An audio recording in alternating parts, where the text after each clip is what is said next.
এবং এই gang of goons এরা 28 তারিখে নবান্ন অভিযানের পুলিশি বর্বরতার প্রতিবাদে যে বন্ধ হয়েছিল, প্রিয়াঙ্কু পান্ডের উপরে যে প্রকাশ্যে গুলি চলেছিল, এইটি গুলি এবং বোম, আপনারা শুনলে খুশি হবেন। এনআইএ ওই মামলাটা সম্প্রতি নিয়েছে। এনআইএ এই মামলাটা সম্প্রতি নিয়েছে প্রিয়াঙ্কু পান্ডের কেসে। অর্জুন সিং মহোদয়ের পক্ষ থেকে এফআইআর করা হয়েছে জগদ্দল থানায় এবং একজনকে গ্রেপ্তার করা হয়েছে যে আসল অপরাধী নয়, শুধুমাত্র আইওয়াসের জন্য। আমার সঙ্গে অর্জুন সিংজি 3-4বার কথা হয়েছে এবং আমরা সর্বস্তরে জানিয়েছি। আমরা ব্যারাকপুর কমিশনারেট এবং জগদ্দল থানার বিরুদ্ধে, যেহেতু সিসিটিভি ফুটেজে পরিষ্কার দেখা গেছে পুলিশ তাদেরকে গ্রেফতার করার প্রতিবাদে যারা বোমা গুলি ছুটছিল, পাথর ছুটছিল, তাদেরকে কার্যত আদর করে সরাচ্ছে। তাই পুলিশের বিরুদ্ধে অর্জুন সিং মহোদয়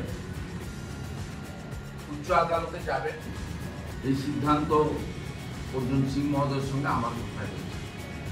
আর 28 তারিখে প্রিয়াঙ্কু পান্ডের ঘটনা যেহেতু এনআইএ নিয়েছে, স্বাভাবিকভাবে আমি দাবি করব এনআইএ যেন দ্রুত মামলার তদন্ত শুরু করেন এবং যাদের ডাইরেক্ট দেখা গেছে তাদেরকে ধরে, এদেরকে যারা পাঠিয়েছিল বিধায়ক, তাদের বিরুদ্ধে অবিলম্বে ব্যবস্থা গ্রহণ করে। এবং আমি ব্যারাকপুর, ভাটপাড়া, জগদ্দল, নোয়াপাড়া সহ ওই এলাকায় যারা সন্ত্রস্ত হয়ে আছেন পুলিশের মদতে, তৃণমূলী গুন্ডাদের জন্য, যারা জেড ক্যাটাগরির প্রোটেক্টি, সিআইএসএফ প্রোটেক্টি অর্জুন সিং এর উপরে যদি দিনের বেলা সকাল 8টায় প্রকাশ্যে সিসিটিভির সামনে don't care how in presence of local police যদি এই জিনিস করতে পারে, সাধারণ মানুষের কোনো নিরাপত্তা নেই। কারণ সকলের কাছে তো আর জেড ক্যাটাগরি বা প্রোটেকশন নেই স্টেট বা সেন্ট্রালে। তাদেরকে আমি অ্যাসিওর করতে পারি যে গত 2-3 বছরে বেশ কিছু এই ধরনের হুলিগানিজম হয়েছে। 2022 সালে লক্ষ্মী পুজোর দিন মোমিনপুর, ইকবালপুরে হয়েছে, আমরা ঠান্ডা করেছি। 2023-এ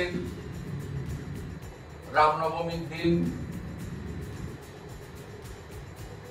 রিসড়া, হাওড়ার শিবপুর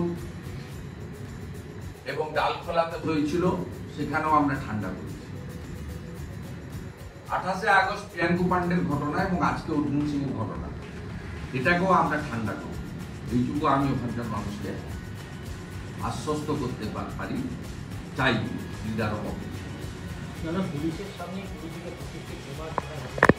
ভিডিও ফুটেজেই দেখা যাচ্ছে, সব ভিডিও ফুটেজ তো আমার কাছে আছে, আমি তো সোশ্যাল মিডিয়া পোস্ট করেছি, অর্জুন সিংও পোস্ট করেছি, আপনারাও দেখিয়েছি।